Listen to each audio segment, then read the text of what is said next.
Merci. Je vais me mettre là au début.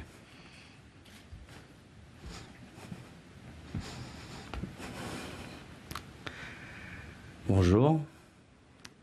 Tout ce que je vais vous dire est vrai. J'ai inventé Google.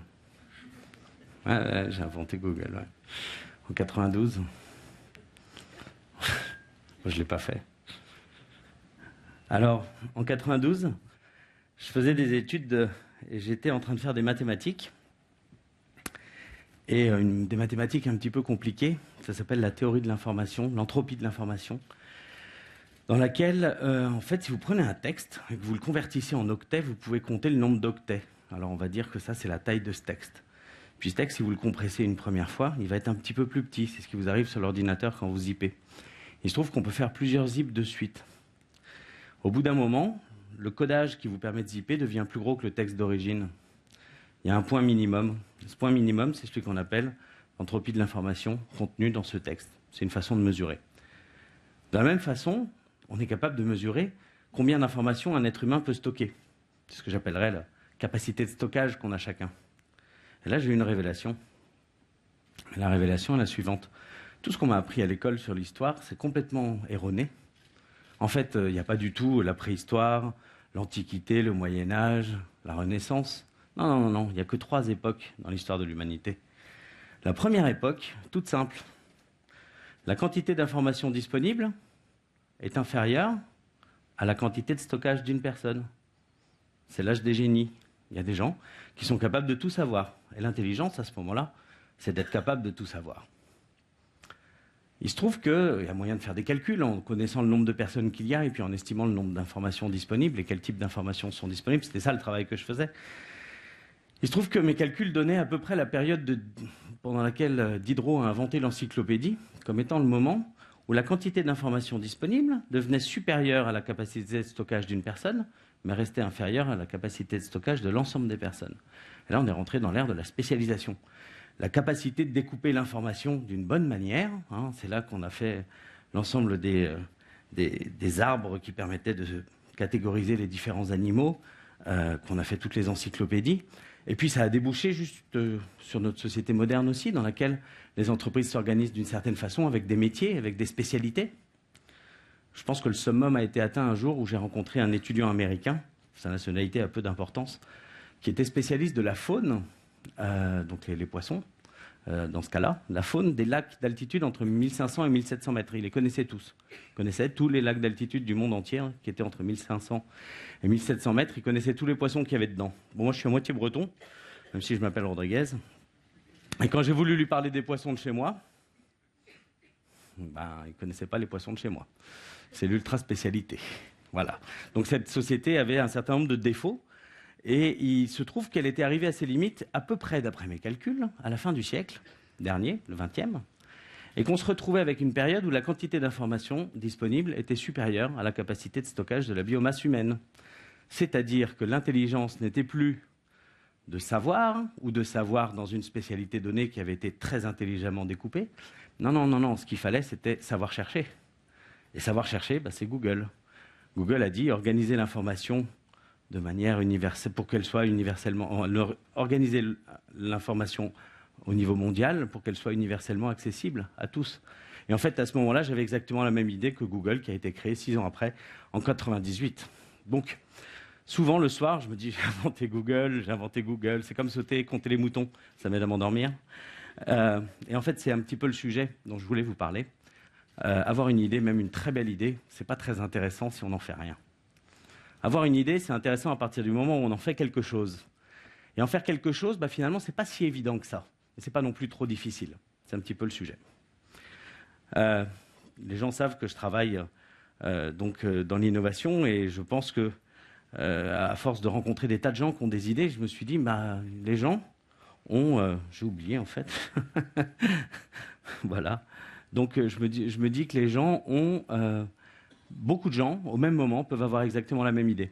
Donc on a pris le chiffre de 1000 personnes qui ont la même idée en même temps, et ça se révèle dans plein de choses. J'avais inventé le fait de pouvoir écrire le nom de la chanson sur les radios que vous écoutez dans la bande FM. J'avais inventé le petit triangle orange aujourd'hui qui se trouve sur les voitures de luxe, qui vous permet de savoir qu'il y a un cycliste dans l'arrière-plan. Toutes ces choses-là sont finalement des choses qui surgissent à peu près au même moment chez plein de personnes, parce qu'on a tous à peu près les mêmes conditions. Il y en a des formations comparables, des expositions comparables, et on trouve une idée qui est à peu près similaire. Et l'intérêt, donc, c'est de faire cette idée. Alors, il y a des gens qui ont des super idées et qui décident de se lancer. Ça, c'est déjà pas mal. Alors, je vais vous raconter, il n'y a pas très longtemps, j'ai rencontré quelqu'un qui m'a dit, écoute, tu fais un peu d'innovation, tout ça, j'aimerais bien venir te voir parce que j'ai une idée complètement géniale, un truc, vraiment, c'est vraiment fabuleux, je n'endors plus. Alors, je lui dis, rencontrons-nous, on s'assied autour d'une table. Il arrive devant moi, je lui dis, alors, un peu impatient, alors, c'est quoi ton idée? Il me dit, non, ça va pas, je vais pas te la dire, je te connais pas. Tu vas me la piquer, mon idée. Je lui dis, oui, mais non, mon idée, j'en parle pas. Moi, ce que je veux, c'est que tu m'expliques avec mon idée ce que je dois faire. À mon avis, cette personne fait partie de la catégorie des gens qui, quand ils voient une nouveauté sortir, diront, c'était mon idée. Parce qu'en fait, une idée, qu'on l'ait tout seul ou qu'on l'ait à plusieurs, il faut savoir la partager. C'est la première des choses. Une idée toute seule, il va falloir accepter qu'elle soit transformée par les autres. Non seulement pour obtenir de l'attraction, pour obtenir une équipe, et puis surtout pour qu'elle devienne très bonne, pour qu'elle devienne un produit réel. Pour vous montrer cette barrière culturelle qui peut arriver par rapport à la nouveauté, je vous parlerai d'un ingénieur, qui était un brillant ingénieur, qui travaillait dans une brillante entreprise, qui fait beaucoup d'innovation, et qui était la spécialiste des cols. Or, quand vous êtes ingénieur dans une entreprise pareille, ce qu'il faut savoir faire, c'est savoir faire coller la colle le plus longtemps possible dans des conditions affreuses de température, de tension, de stress, etc. Et en fait, cet ingénieur était malheureusement tombé sur la colle qui ne collait pas. Ça vous dit quelque chose? Il a eu une idée, et puis il a essayé de la vendre à sa direction, qui était dans un mode culturel tellement différent que ce n'était pas possible. Et à force de faire le forcing devant les bureaux, il a vu la façon dont travaillaient les assistantes, et il a eu l'idée du post-it. Alors il a fabriqué, tout seul, parce que personne ne lui parlait, il avait inventé la colle qui colle pas dans l'entreprise, qui cherche à faire la colle qui colle, donc c'était mal barré. Donc il a pris ses ciseaux, il a découpé, il a fait des petits carrés, il a pris un pinceau, il a fait un pot, il a fabriqué sa colle, il a fait un petit ruban, il a recomposé les premiers post-it, il les a pris de couleurs différentes, jaune, pour bien montrer que c'était quelque chose de nouveau, et il les a distribués. Et puis en fait, les secrétaires s'en sont emparés, ont commencé à s'en servir, parce qu'effectivement, c'est un produit très utile. Et quand les gens passaient, ils voyaient des espèces de sapins de Noël jaunes autour des bureaux des assistantes, et ils se sont dit, mais c'est quoi ça? Et puis on lui a dit, voilà, c'est la colle qui ne colle pas. Et donc, c'est en partageant son idée qu'on arrive à la rendre réelle. Parce que si jamais il n'avait pas trouvé un usage, si jamais il n'avait pas écouté les commentaires de ses futurs utilisateurs, il n'aurait pas été capable d'améliorer son idée. Et puis ensuite, de convaincre cette grande entreprise qui a lancé le post-it, qui a été appelé à un destin mondial assez fabuleux. Alors, une fois que vous avez décidé de transformer votre idée, vous vous rendez compte que vous ne pouvez pas être complètement tout seul. Parce que, ça a été évoqué plusieurs fois, quand on est tout seul, on ne peut pas être tout à la fois. Est-ce que vous êtes juste un bon inventeur qui va se retrouver complètement à l'aise dans son bureau pour faire de l'invention? Est-ce que vous avez réellement la carrure pour devenir un patron d'entreprise? Est-ce que vous pouvez devenir un patron d'entreprise mondiale? Est-ce que vous pouvez devenir un gourou absolu capable de donner carrément des théories sur le domaine dans lequel vous exercez votre activité? Ça, c'est certain que si jamais vous n'acceptez pas de partager votre idée, de la rendre challengée aux autres et de trouver les gens qui vous complètent, votre idée n'arrivera pas à avancer. Maintenant, j'ai vraiment du mal avec mon texte qui est en retard. Donc maintenant, une fois que vous avez cette idée avec laquelle vous cheminez, il faut se rendre compte que vous avez un compagnon de route. Ça y est, vous êtes avec une équipe, vous êtes avec des gens, et vous avez un compagnon de route qui est assez fabuleux, qui s'appelle l'échec. Presque tous les matins, il va venir vous taper sur l'épaule. Pour parler de l'échec, j'ai une personne que j'admire énormément qui s'appelle Edison, qui a inventé l'ampoule à filament. Et il avait vraiment une vision parfaitement rationnelle de la possibilité que le filament de tungstène traversé par l'électricité, mis sous vide de façon correcte, pouvait donner une brillance sans jamais casser. Et donc il a cherché à construire ces ampoules prototypes. Ça lui a pris environ 3 ans. Vous savez combien il en a construites? Il en a fait 7000. Ça veut dire qu'avant qu'une seule ampoule ne s'allume, il était tout seul dans son garage, dans son atelier, à fabriquer le culot, à fabriquer le filament, à rajouter par-dessus le reste de l'ampoule, à faire le vide là-dedans, à brancher ça. Alors, ce n'était pas des branchements aussi faciles que les nôtres, à mettre un petit peu de courant, et pim, ça explosait. Donc, c'est quelqu'un qui a vécu pendant 3 ans avec sa persistance, cette espèce de constance dans la capacité à vouloir faire les choses, qui est un élément absolument indispensable quand vous vous lancez pour faire votre idée. Parce que votre idée, dès le départ, même si théoriquement elle est bonne, elle est très difficile à inscrire dans le réel. Moi, par exemple, je gère une petite start-up. Elle n'est pas vraiment petite, hein. Elle existe déjà maintenant depuis plusieurs années, 2 ans. C'est une start-up qui a la bonne équipe, la bonne idée, on a un brevet, on a le bon financement, les choses se passent bien. Et puis, il n'empêche quand même qu'à partir du moment où on se met à fonctionner et à marcher, au début, eh ben, on est confronté. Donc, le rythme est à peu près toutes les semaines. Toutes les semaines, vous êtes confronté à des décisions que moi je qualifie de mortifères. C'est un petit peu comme si vous étiez sur une passerelle. Parce qu'au début, il n'y a pas grand-chose, c'est branlant. Vous avez dit que vous alliez faire, mais bon, ça ne marche pas forcément. Et chaque pas que vous faites de côté, c'est fini, il n'y a plus d'histoire. Donc il faut être capable de bien marcher. Au fur et à mesure, vous bâtissez des choses. Donc devant vous, le terrain, c'est clair, il est un petit peu plus large. Et vous vous dites, ah, ça y est, c'est fini, c'est cool, maintenant, l'échec, il est derrière. Et en fait, pas du tout. Parce qu'il y a 2 murs qui arrivent. Ces murs, ils sont très, très mystérieux et bizarres parce qu'ils ont des largeurs qui varient en permanence. Il y en a un qui est chaud, l'autre qui est froid. Quand vous touchez le mur chaud, c'est hyper sympa, c'est le succès. Vous voyez le ciel bleu, vous voyez toute la réussite, vous avez l'impression que ça y est, c'est fini. Vous avez réussi à mettre dans le réel votre idée.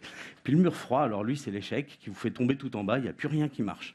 Je me souviens une fois, je sortais du cabinet d'un conseiller d'un ministre. Je suis dans un milieu réglementé, hein, je fais du titre restaurant numérique, donc sur mobile, c'est la première fois depuis 50 ans que quelqu'un se lance sur ce marché. Et il me dit, j'adore votre projet, vous pouvez compter sur moi. J'étais super content.